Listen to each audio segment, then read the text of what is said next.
ನಮ್ಮ YouTube channel ವೀಕ್ಷಕರಿಗೆ ಹೃತ್ಪೂರ್ವಕವಾದ ಸ್ವಾಗತ.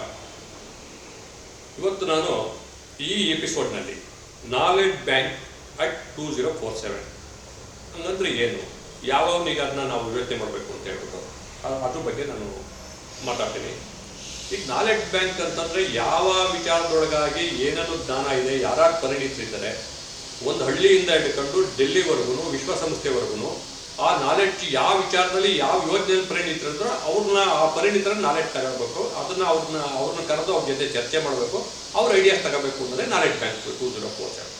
ಈಗ ಕೇಂದ್ರ ಸರ್ಕಾರದವರು BJPನವರು ಪ್ರಣಾಳಿಕೆನಲ್ಲಿ ಹಾಕೊಂಡವ್ರೆ ಸೀನಿಯರ್ ಸಿಟಿಸನ್ ಅಂತ ನಾವು ಇದನ್ನ ಐಡಿಯಾಸ್ ತರ್ತೀವಿ, ಒಂದು ಪೋರ್ಟಲ್ ಮಾಡ್ತೀವಿ ಅಂತ. ನಾವೇನು ಕಾನ್ಸೆಪ್ಟ್ ಮಾಡಿದ್ವು ಅದನ್ನು ಅವ್ರು ಪ್ರಣಾಳಿಕೆ ಸೇರಿಕೊಂಡು ಅವರು ಸೀನಿಯರ್ ಸಿಟಿಸನ್ ಪೋರ್ಟಲ್ ಅಂತ ತಗೊಂಡಿದ್ದಾರೆ.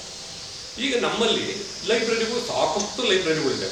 ಗ್ರಾಮ ಪಂಚಾಯತಿಗೆ ಒಂದು ಲೈಬ್ರರಿ ಇದೆ, ಇಲ್ಲಿ ವಾರ್ಡ್ 1 ಲೈಬ್ರರಿ ಕೆಲವು ಕಡೆ ಸಿಟಿನಲ್ಲಿ ULBsನಲ್ಲಿ ಇದೆ, ಬಯಲು ಗ್ರಂಥಾಲಯಗಳು ಅಂತ ಇದ್ದಾವೆ, ಎಲ್ಲ ಶಾಲಾ ಕಾಲೇಜುಗಳ ಲೈಬ್ರರಿಗಳು ಇದ್ದಾವೆ, ಯೂನಿವರ್ಸಿಟಿಗೆ ಲೈಬ್ರರಿಗಳಿದ್ದಾವೆ. ಆ ಲೈಬ್ರರಿಗಳಿಗೆ ಎಷ್ಟೋ ನಾನು ವಿಸಿಟ್ ಮಾಡಿದ್ದೀನಿ. ನಾನು ನಂಬರ್ ಆಫ್ ಲೈಬ್ರರೀಸ್ ವಿಸಿಟ್ ಮಾಡಿ ಮೂಟೆನೇ ಇಕ್ಕವ್ರೆ, ಎಲ್ಲ ಹಾಕ್ಯವ್ರೆ, ಬುಕ್ಗಳೇ ಅಲ್ಲವೆ, ಚೇರೇ ಇಲ್ಲ, ಸೋತಾ ಇದೆ, ಬೀಗ ತಗ್ಗಿಲ್ಲ, ಕೆಲವು ಚೆನ್ನಾಗವೆ, ಭಾಳಷ್ಟು ಜನ ಇಂಟ್ರೆಸ್ಟ್ ಸ್ಟಾರ್ಟ್ ಮಾಡ್ತಾ ಇದ್ದಾರೆ. ಇವಕ್ಕೆ ನಾವು ಕಾಯಕಲ್ಪ ಕೊಡಬೇಕು. ವಾರ್ಡ್ 1 ಎಕ್ಸ್ಟೇಷನ್ಗೆ, ಸಿಟಿ ಒಳಗೆ ಎಕ್ಸ್ಟೇಷನ್ಗೆ ಗ್ರಂಥಾಲಯ ಮಾಡಬೇಕು. ಈ ಒಂದು ತೀರ್ಮಾನ ತಗೊಂಡು ಬೆಳಗ್ಗೆ ನಾನು ನಮ್ಮ ತುಮಕೂರು MLA ಅವ್ರ ಜೊತೆ ಜ್ಯೋತಿಯವ್ರ ಜೊತೆಲೂ ಮಾತಾಡೋಣ. ಹಿಂದೆ ಬಸವರಾಜ್ ಅವರು ವಾರ್ಡ್ 1 ಗ್ರಂಥಾಲಯ ನಾವು ದುಡ್ಡು ಕೊಡ್ತೀವಿ ಮಾಡಿ ಅಂತಲೂ ಹೇಳಿದ್ರು. ಅವಾಗ ಮಾಡಿ ನಾವು ಸ್ಕೀಮ್ ಮಾಡೋದ್ರೊಳಗಾಗಿ ಆ ಚುನಾವಣೆ ಸೋತ್ಬಿಟ್ವಿ. ತಿರ್ಗಿ ಮತ್ತೆ ಅದನ್ನ ಚಾಲನೆ ಕೊಡೋಕೆ ಆಗಲಿಲ್ಲ.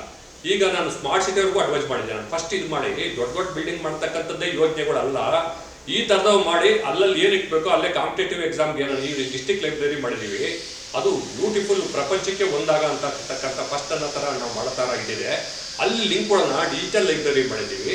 ಅಲ್ಲಿ ಹುಡುಗರಿಗೆ ಅನುಕೂಲ ಆಗಲಿ, ಎಲ್ಲರೂ ಬಂದು ಇಲ್ಲೇ ನೋಡಬಾರ್ದು. ಒಬ್ಬ ಜಿಲ್ಲೆಯಲ್ಲಿ ಮೂಲೆಗಿರ್ತಕ್ಕಂಥ ಹುಡುಗ ಇಲ್ಲಿ ಓದಬೇಕಾಗತ್ತೆ, ಇಲ್ಲಿ ಆ ಥರ ಬಂದು ಇದು ಮಾಡ್ಕೊಳ್ಳೋಣ ಅಂತ ಹೇಳಿ ತೀರ್ಮಾನ ಮಾಡಿದ್ವಿ.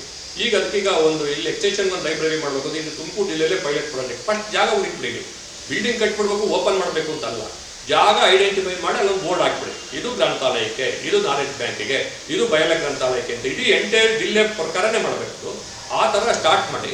ಡೊನೇಟರ್ಸ್ ಬರ್ತಾರೆ, CSR ಫಂಡ್ ಇರುತ್ತೆ, ಮೈನ್ಸ್ ಫಂಡ್ ಇರುತ್ತೆ, ಸರ್ಕಾರದ ಫಂಡ್ಸ್ ಇರುತ್ತೆ, ಕೇಂದ್ರ ಸರ್ಕಾರ ಕೊಡ್ತವೆ, MLA ಗ್ರಾಂಟ್ಸ್ ಇರುತ್ತೆ, ಅಥವಾ ಆ ಊರಲ್ಲಿ ಮುಕ್ತರು ನಾವು ಡೊನೇಟ್ ಮಾಡ್ತೀವಿ, ನಾವು ಜಾಗ ಇದೆ ಅಂತ ಇದು ಮಾಡ್ತಾರೆ, ಅಲ್ಲಿ ಮಾಡೋಣ. ಇಷ್ಟು ಜಾಗಗಳು ಅಂತ ಡಿಕ್ಲೇರ್ ಮಾಡಬೇಕು ಅಂತ ಹೇಳ್ಬಿಟ್ಟು ಅವ್ರಿಗೆ ನಾವೀಗ ಆಲೋಚನೆ ಮಾಡಿ ಐಡೆಂಟಿಫಿಕೇಶನ್ ಮಾಡೋಕ್ಕೆ ಒಂದು ತೀರ್ಮಾನ ತಗೊಂಡಿದ್ದೀವಿ. ಇದು ಒಂದು ಆಂದೋಲನ ಥರ ಆಗಬೇಕು, ಅದೊಂದು GIS ಲೇಯರೇ ಮಾಡಬೇಕು. ಈಗ ಅದಕ್ಕೆ ಏನೇನು ಮಾಡಬೇಕು ಅಂತೇಳಿ ಪ್ಲಾನ್ ಮಾಡ್ಕೊಳ್ಳೋಕ್ಕೆ ಎಲ್ಲರ MLAಗಳು ಎಲ್ಲ ಸಜೆಷನ್ ತಗೊಂಡು ನಮ್ಮ ಜಿಲ್ಲಾಧಿಕಾರಿಗಳ ಜೊತೆ ತಗೊಂಡು ಮಾಡಬೇಕು ಅಂತ ಒಂದು ಪೈಲಟ್ ಪ್ರಾಜೆಕ್ಟಾಗಿ ಸ್ಟಾರ್ಟ್ ಮಾಡಿಬಿಡೋಣ ಅಂತ ಇಲ್ಲಿಂದಲೇ ನಾವು ಸ್ಟಾರ್ಟ್ ಮಾಡೋಣ ಅಂತ. ನಮ್ಮ ಪಕ್ಕದಲ್ಲಿ ಗೌರ್ಮೆಂಟ್ ಜಾಗ ಹಿಂದೆ ಮುಂದೆ ಇದೆ, ಒಂದು 40-50 ಸಿಕ್ಕಿದ್ರು ಸಾಕು, 20-30 ಸಿಕ್ಕಿದ್ರು ಸಾಕು, ಅಥವಾ ದೊಡ್ಡದಿದ್ರು ಸಾಕು, ಪಾರ್ಕ್ ಪಕ್ಕದಲ್ಲಿದ್ದರೂ ಸಾಕು, ಕೆರೆ ಪಕ್ಕದಲ್ಲಿದ್ದರೂ ಸಾಕು. ಯಾಕೆಂದ್ರೆ ಅವನು ನೋಡ್ತಾರೆ, ಎಲ್ಲಿ ಜನ ಸೇರ್ತಾರೆ, ಎಲ್ಲಿ ಜನಕ್ಕೆ ಅಗತ್ಯ ಇದೆಯೋ ಅಲ್ಲಿ ಮಾಡಿಸೋದಕ್ಕೆ ಪ್ರಾರಂಭ ಮಾಡ್ತಾ ಇದ್ದೀವಿ.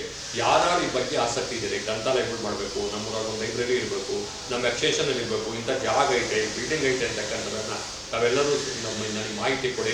ನನ್ನ ನಂಬರ್ ವಾಟ್ಸಪ್ ಮಾಡಿ, ಇಲ್ಲ ನಮ್ಮ ಕನ್ನಡಕ್ಕೆ ಫೋನ್ ಮಾಡ್ಕೊಂಡು ಬಂದು ಮಾಹಿತಿಯನ್ನು ಹಂಚ್ಕೊಂಡ್ರೆ ಇದೊಂದು ಆಂದೋಲನ ರೂಪದಲ್ಲಿ ತಗೊಂಡು ನಾವು ಮಾಡಬೇಕಾಗುತ್ತೆ. ಅದಕ್ಕೆ ಇದು ಒಂದು ವಾರ್ಡ್ಗೊಂದು ಗ್ರಂಥಾಲಯ, ಅದು ಬಡಾವಣೆಗೊಂದು ಗ್ರಂಥಾಲಯ, ಊರಿಗೊಂದು ಗ್ರಂಥಾಲಯ. ಈ ವೀಕ್ಷಕರೇ, ಇದುವರೆಗೂ ನನ್ನ ಚಾನಲನ್ನು ವೀಕ್ಷಣೆ ಮಾಡೋದಕ್ಕೆ ತಮಗೆ ಧನ್ಯವಾದಗಳು. ಇದನ್ನ ಶೇರ್ ಮಾಡಿ, ಹೆಚ್ಚೆಚ್ಚಿಗೆ ಜನಕ್ಕೆ ತಲುಪಲಿ, ಬೆಲ್ ಬಟನ್ ಒತ್ತಿ ಸಬ್ಸ್ಕ್ರೈಬ್ ಮಾಡಿ. ಆ ರೀತಿ ಪ್ರೋತ್ಸಾಹ ಕೊಡಬೇಕು ಅಂತ ತಮ್ಮಲ್ಲಿ ಕೇಳ್ಕೊಳ್ತಾ ನನ್ನ ಮಾತನ್ನು ಮುಗಿಸ್ತಾ ಇದ್ದೀನಿ. ಧನ್ಯವಾದಗಳು. ಜೈ ಹಿಂದ್, ಜೈ ಶಕ್ತಿಪೀಠ.